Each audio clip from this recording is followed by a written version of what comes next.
hanyuma tugarutse kuri RBA nanone uyu munsi iyo ntabwo ashobora gushira icyumweru RBA itagarutse mu makuru atari kubera inkuru ayacu se none ndashaka kuvuga amakuru yo hanze yo ku muhanda bya bindi twita ku muhanda atari kubera inkuru nziza y'igitangaza yakoze ahubwo kubera ibintu byabereye muri RBA cyangwa se byabaye kuri RBA. Hashize iminsi twumva abanyamakuru abakozi ba RBA bagira gutya bagasezera no twajya kureba tugasanga ni abantu bari bafite kariyeri bifite ahantu igeze bya bintu byo gutangira y'umuntu gutangiza numva kameme ntabwo wabuze kugenda ariko ni igihe gituma muri iyi minsi dushobora kuba twakwicara tukumva amazina 1, 2, 5 hafi kugera ku 10 y'abantu b'abakozi ba RBA bari bamaze kugira karibre ifatika muri media mu mwuga w'itangazamakuru ariko bakava muri RBA bakagenda mu bindi. Ni iki kibazo kiri muri RBA gituma abantu bagenda? Yego reka mpere kuri icyo uvuze kibivugwa kubyita urusaku biri buze gusa naho byakumvikana nabi kamvuge ngo inkuru zivuga kuri RBA ndetse hari n'uwatekereza ko yabaye nyiri umutwe munini utarengwa n'umujugujugu kuko hari n'abavuga batera imijugujugu n'uburakari n'amahane yewe ukumva harimo n'akantu kameze nk'inzika wango ariko biri hashobora n'amahane ndabyumva mbyumva peut-être ça tourne autour de la réalité biterwa n'impamvu abayivugaho ni benshi uko ari benshi burya buri wese ushobora gusanga afite impamvu zinyuranye zo kuyivugaho impamvu zinyuranye reka mpere ku mpamvu z'umuntu ushobora kuba yarahakoze wenda akahava mu buryo butamushimishije cyangwa butunguranye cyangwa butamushimishije hari ushobora kuhava ku mpamvu ze bwite rwose nta n'ikibazo afite hari n'ushobora kuhava tuvuge enda amasezerano yarafitanye nayo arangiye ariko cyangwa arangijwe hari uko yarangira ntavugururwe hari uko yarangizwa bitewe n'impamvu zinyuranye kwitwara nabi kutitwararika ibyo mwari mwemeranijwe ibintu nk'ibyo hari n'abashobora kuba ari inshuti z'abameze batyo hari n'abashobora kuba muri rusange banenga hari abantu babaho njya mbona mu mbuga nkoranyambaga batajya bagira ikintu bashima bakubita gusa kandi n'ibyo bakubise byakosoreka ntibanagaruke kuvuga bati mutubabarire burya twabarenganyije nabo bariho muri abo bantu bose rero muri ibyo byiciro byose uzabasangamo hari abazavugishwa nuko bashobora kuba baravuye hariya mu buryo batanezerewe kavuge ngo bakomeretse mu marangamutima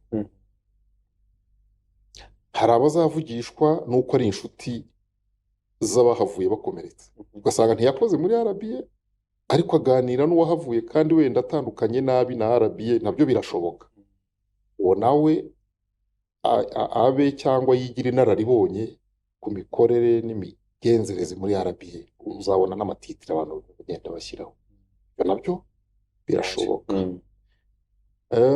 hari ushobora no kubyandika cyangwa kubivuga no kubiganira nawe yabitoraguye aho abantu baganirira ariko muri bwa buryo butari fomo informel busanzwe abantu bakicarira ahantu banywa agakawa banirinze kuvuga ibindi hanyuma bakaganira naho akagira ngo abonye amakuru akagenda akavuga hari n'abatagira icyo bashima rwose bahora bavuga bati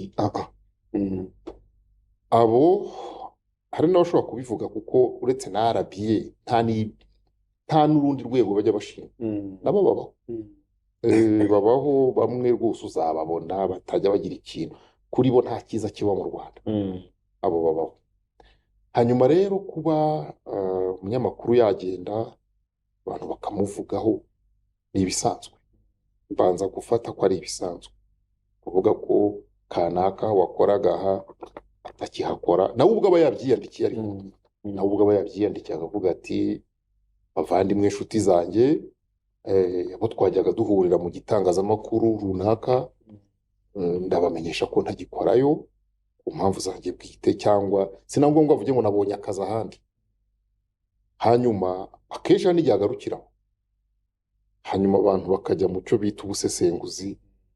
Bwa busesenguzi nibwo buzamo ibyo bintu byose, ababivugishwa n'uko bahavuye nabi, ababivugishwa n'uko bahavuye bakomeretse, ababivugishwa n'uko babyumvise, ababivugishwa, hari n'abavuga ngo ni amakuru ya ndani, hari abavuga ngo ni aya ndani, hari abavuga ngo tuyavanye ku bizewe, hari abavuga ngo tuyaguye gitumo, hari ibintu byinshi abantu baba bavuga. Akaba ariko buriya n'icyo ndi bwite intention wari ugamije icyo ujya kuvuga ibyo. Hari n'uvuga ati buriya ningaragaza ko barora ikigo cyamunaniye ndaba nkoze umuti, akaba yafata iyo ligne editorial akavuga ati mva nta kiza nzamuvugaho, nakabivuga. Nitanzeho urugero, ariko nzi ko muri byinshi bagenda bavuga ahubwo banavuga ko atari njye ukiyoboye, nabyo njya ndabyumva. Bati buriya ibyemezo bifatwa n'umwungirije, bakavuga n'andi mazina.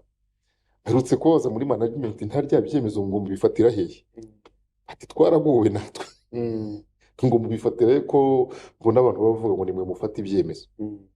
Nuko turaseka kuko barabizi yoborere turimo, turavugana, turakorana, turafatanya, ariko ukabibona nyine mu mbuga nkoranyambaga ati buriya hayoboye runaka, buriya ni nawe ufata ibyemezo. Hari igihe rero ushobora gusanga ari ukugira ngo gusa nimutaba amaso babateranye mwebwe ubwanyu, iyo utari umuntu mukuru ngo ubirebe, usome hagati y'imirongo, unarenge ujye muri intention zishobora kuba zihishe inyuma yabo babyise ubusesenguzi, babyise nararibonye, babyise bati hano twarahabaye, n'abazabivuga nta banga ririmo, nta hari n'uvuga ati twarahabaye, tibura kiriya kigo cyaraboze, ati isi yarashize. Hari n'uherutse kuvuga ati nubona y'umukobwa mwiza tiburiya ntugire ngo yapfuye ukabona akazi. Akaga karaguye, ishyano ryacitse umurizo, hari ikibazo gikomeye, ikibazo gikomeye. Ariko kuko rimwe na rimwe abantu bavuga umuntu atabasubiza, hari igihe abantu bagira ngo ibyo bintu ni ukuri, niko bimeze. Ashwi c'est faux et archi faux. Abantu banadukurikiye bakwiye kumenya ko n'impuha zisigaye zigurisha, impuha n'ibinyoma biragurisha. Nabonye bafotoye bashyiraho urutonde rw'abantu bavuye hariya, irevura ntibagihari, baragiye, bagashyiraho wenda ameze nka gutya. Iyo foto sinzi aho bayikuye, ushobora kuba yarikuye nko mu rusengero, ariko bakandikaho ngo nimugende, ngo niko ndimo kuvuga. Ibyo bintu nta byabaye, ibyo bintu nta byabaye. Kuko uriho avugwa kandi arabiye ni nini, iyo navuze nti ni ngari, ni nini, ifite na diaspora nini cyane. Rero ngise diaspora ifite abantu benshi bayinyuzemo, benshi bashobora kuba mu marangamutima yabo hari abavuga bati hariya narahahahiye sinahavuga nabi, hari n'uvuga ati ntacyo nahakuye nge nzahavuga nabi. Hari ibintu byinshi, ibyo twe tubireba tubibona muri ubwo buryo bw'ababivugishwa n'ibikomere, babivugishwa n'izindi mpamvu zishobora kuba atari nziza. Ariko simvuga ko sinanavuga ko muri rusange ntabwo abantu batuvuga nabi gusa, ntibavuga nabi gusa. RBA hari n'abayivuga neza, hari n'abashima, hari n'abavuga bati mukomerezaho, akazi kameze neza. Ubwo rero uwahavuye adashobotse bizagora ko avuga ko RBA ishobotse cyangwa ishoboye. Uwahavuye adashobotse, uwahavuye ashobotse yiboneye ibindi, azagenda avuga ati RBA iyo muvuga jewe murayivuga mwumva atari yo nabaye. RBA nakoreye ni RBA yari ishoboye, yari ishobotse, dore n'ibyo nakoze. Akavuga ati nanakozemo ibi by the way, akabivuga. Ibyo byombi ngenda bibona. Avuga rero ngo abakurikira bene ibyo biganiro n'ayo makuru nibo bakwiye gushungura, bakavuga bati si bino ukuri cyangwa si ukuri. Ni bwa bwisanzure bw'ibitekerezo, ariko no mu gutanga ibitekerezo yewe natanga n'inama. Buriya nubwo waba wanga umuntu nubwo mwaba mwaragonganye nubwo mwaragize gute wamuvugaho ariko utajya mu bintu biri pasono bisa no kwata ku vi purive y'umuntu. Biriya ni ubupfura, nagize ngo ni ubupfura buke, oya biriya ntabwo ari ubupfura. Babona niba hari ibintu bitagenda bivuge, ariko iyo utangiye no guhimba kongeraho n'ibinyoma ubizi kandi ubigambiriye. Nabonye urutonde abantu bakoze, ugiye mu biro bishinzwe abakozi washatse koko guha amakuru rubanda, ukajya mu biro bishinzwe abakozi muri RBA kuko haragendwa, atari ibintu biri confidential ukavuga uti ndashaka kumenya bari bampaye amakuru ko runaka bamwirukanye. Ushobora kuhagera ugasanga ntibamwirukanye, yarasezeye ku bushake bwe. Ubwo wowe wavuze ko bamwirukanye wabeshye ubigambiriye, kuko niba uvuga ko uri umunyamakuru w'umunyamwuga, ko ufite aya ndani, warangiza ukaba utarigeze ukenera kumenya ngo byagenze bite, ahubwo ukabivuga uko wabyumvise, wenda abantu baganira binywera agakawa, nawe ukaza ukabivuga ugashyiraho n'ifoto ngo nimugende. Uba ugamije yego watanze amakuru ariko wabeshye. Ushobora kuba wabeshywe nawe urabeshya, ushobora kuba wabeshya ubigambiriye, ushobora kuba wibeshye. Nakugira inama yo kuvuga ngo RBA bitari confidential yabikubwira, runaka yarasezeye. Ndetse ibyo kuvuga ngo runaka yarasezeye hari ikibazo. Hari na benshi banagenda tunavuganye ngewe ko kenshi hari igihe umukozi asezera ibaruwa nkayibona, amuhamagara maza kugira ngo n'iki bigenze bite, wenda akakubwira ati nabonye offre nziza kuruta ibyo mbona. Muri ibyo byavuze, muri abo bavuga urutonde bavuze mu minsi yashize wabonye nawe, hari ingero za bamwe, niba atari amazina, kugaruka ku mazina ushobora kuvuga uti uyu nguyu nibuka ko byagenze gutya. Amazina nituyagarukaho barongera bajye gukora ibiganiro. Afite dore ingorane za social media. Yes, uwo rero akaba ari Cleophas Barore, akaba ari umuyobozi wa RBA, Rwanda Broadcasting Agency, akaba ari ikigo cy'igihugu cy'itangazamakuru hano mu Rwanda. Akaba yari gukomeza agenda agaruka kuri byinshi.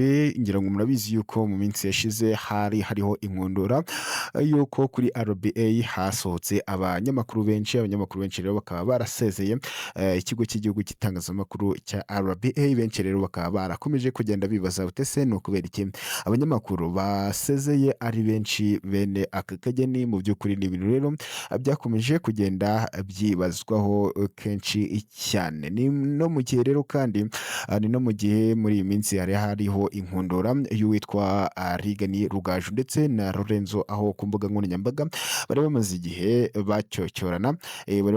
bacyocyorana ku mbuga nkoranyambaga mu by'ukuri. Ndetse akaba hari n'amakuru yakomezaga kugenda acicikana avuga yuko uyu munyamakuru Rigani Rugaju nawe yaba yamaze kuba yasezererwa ku kigo cy'igihugu cy'itangazamakuru aricyo RBA bitewe n'imyitwarire itari myiza akomeje kugenda agaragara. Uyu Lorenzo ni umuntu ukomeje kugenda agaragaza imyitwarire itari kuvugwaho rumwe, nyuma yaho yakunze kugenda atangaza amakuru ataravuzweho rumwe nabo yayatangajeho, ndetse rimwe na rimwe bagasohora n'amatangazo bamunyomoza. Uyu Lorenzo rero akaba aherutse no kumvikana atukana na mumbabarire ni uyu Rugaju, akaba amaze iminsi yumvikana atukana na mugenzi we bahoze bakorana ndetse bakanasangira ari we Lorenzo Musangamfura, kuri ubu ngubu usigaye ukora kuri SK FM, dore ko rero yaje no gusezera ku gitangazamakuru cya Radio Rwanda.